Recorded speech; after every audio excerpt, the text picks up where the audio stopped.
Hello à tous, bienvenue dans mon jardin pour le projet transfrontalier Noé-Noah. Je vous accueille pour une dizaine de capsules sur le thème du potager amateur pour vous partager mon expérience d'environ 5 ans, de façon à ce que vous aussi vous puissiez créer votre premier potager bio, naturel, que ce soit pour le plaisir ou nourrir votre famille. Dans cette capsule, on va parler du sol, des bacs et de la serre. Faut-il cultiver dans les trois ou bien est-ce qu'il faut mieux privilégier un des trois? Alors, pour notre part, on a les trois. Donc, on a 10 bandes de culture directement dans le sol.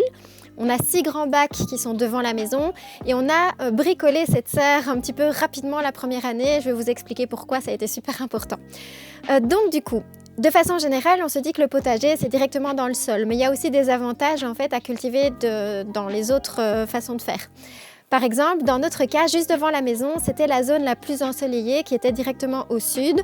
La petite difficulté qu'on a rencontrée, c'est qu'il y avait des arbres pas très en forme, plutôt malades, juste devant la maison, aussi plein de fouillis, de plein de plantes, un petit peu pas en forme. Donc du coup, on a dû tout couper. Ce qu'on a rencontré, c'est que dans le sol, du coup, il y avait toutes les racines des arbres qui nous empêchaient de cultiver facilement.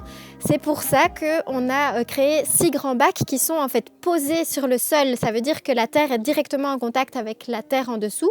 Ce ne sont pas des bacs qui sont surélevés, mais ça nous a permis de ne pas avoir à creuser dans le sol et d'utiliser la meilleure zone en cultivant dessus, par au-dessus, grâce aux grands bacs. Dans le sol, par contre, les 10 bandes sont vraiment de nouveau assez bien ensoleillées. Elles sont relativement proches des arbres, donc comme je vous avais dit, on a eu quelques difficultés au niveau de l'eau. Et c'est aussi la raison pour laquelle, comme le terrain est en pente chez nous, ce sont des arcs de cercle, ce qui fait que l'eau est plutôt bien retenue dans l'orientation qu'on a choisie. Je vous mettrai ici une vue aérienne qui vous montre vraiment tout le dessin des 6 bacs et des 10 bandes et la façon dont ça a été dessiné. Alors, vous verrez aussi que l'endroit où les 6 bacs sont posés, c'était aussi une zone qui était très en pente et donc on a fait des grands escaliers comme ça, des grands escaliers sur lesquels les bacs ont été installés. Au niveau de la serre, au départ, généralement, quand on commence, on n'a pas de serre, mais c'est quand même super pratique d'en avoir une. Lorsqu'on commence ces premiers semis qu'on fait soi-même, nous, on a commencé dans notre cuisine. On a installé nos bébés plantes sur des étagères et le petit souci quand on fait ses propres semis de cette façon-là, pour que les semis, les plants aient vraiment chaud et suffisamment de lumière, eh bien les plantes vont commencer à pousser un petit peu de travers par la fenêtre. Elles vont aller chercher la lumière et on appelle ça les semis qui filent. Et donc ça fait des plants qui ne sont généralement pas suffisamment forts pour pouvoir tenir correctement la saison et produire suffisamment. Donc très rapidement, avec mon compagnon, on s'est dit il faut qu'on installe une serre. Si vous n'avez pas la possibilité d'installer une grande serre, parfois ça suffit de juste prendre, vous savez, les petites serres qui permettent de juste mettre les plants à l'abri du vent et de la pluie. C'est déjà bien suffisant. Mais ce qui est génial avec une serre comme celle qu'on a bricolée ici, on a créé non seulement des grands bacs qui sont dedans, je vais vous parler un petit peu des mesures ensuite, que ce soit dans le sol, les bacs ou dans la serre, et ça a permis d'une part de préparer tous les semis dès le mois de février en étant à l'abri mais en ayant un maximum de lumière. C'est aussi la zone qui se réchauffe le plus vite puisqu'elle est complètement à l'abri mais le soleil tape entièrement sur cette zone-ci, donc il fait très vite bon au mois de février dans cet endroit-ci. Ça veut dire que dès le début de la saison, on va avoir des cultures qui sont relativement précoces parce qu'on a pu commencer très tôt nos propres semis. Ça permet aussi, une fois passé la vague des semis, de pouvoir cultiver certaines variétés qu'on ne peut pas cultiver si on n'a pas de serre ou moins facilement, comme par exemple les poivrons, les tomates. Alors les tomates cerises par exemple vont très très bien fonctionner dehors, mais en Belgique, les tomates, quand elles sont trop longtemps à l'extérieur, elles ne se portent pas toujours bien. Tandis que quand on a une serre, on peut même cultiver des petits melons, on a fait du gingembre, voilà. On peut faire des cultures qu'on peut difficilement faire dehors ou pas avec la même production. Donc du coup, la conclusion de tout ça, c'est ça vaut vraiment la peine de pouvoir cultiver dans les trois, surtout si vous voulez faire vos propres semis. Et au niveau des mesures, je vous rappellerai tout ça dans les petites fiches qui vont avec la capsule.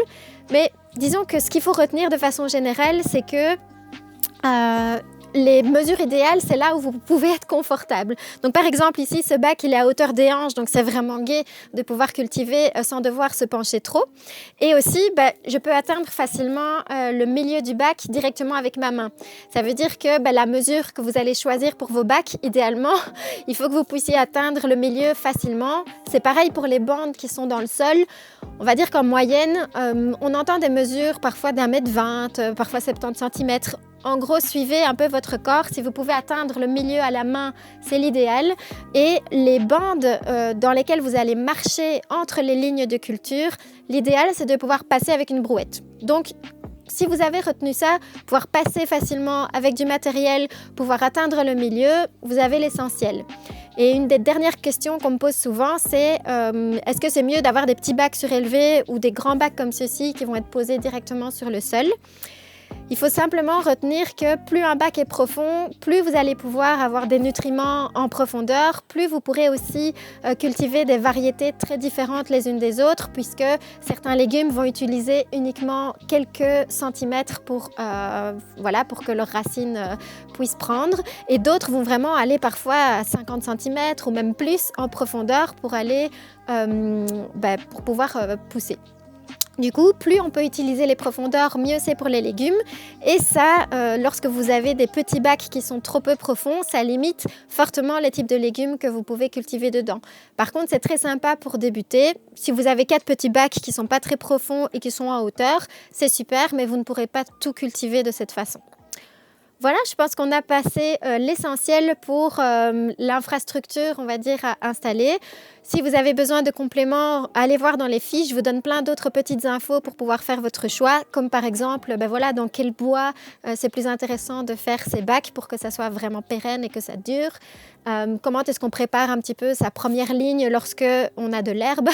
Comment est-ce qu'on installe son premier bac. Tout ça est dans les fiches et il n'y a plus qu'à se mettre au boulot.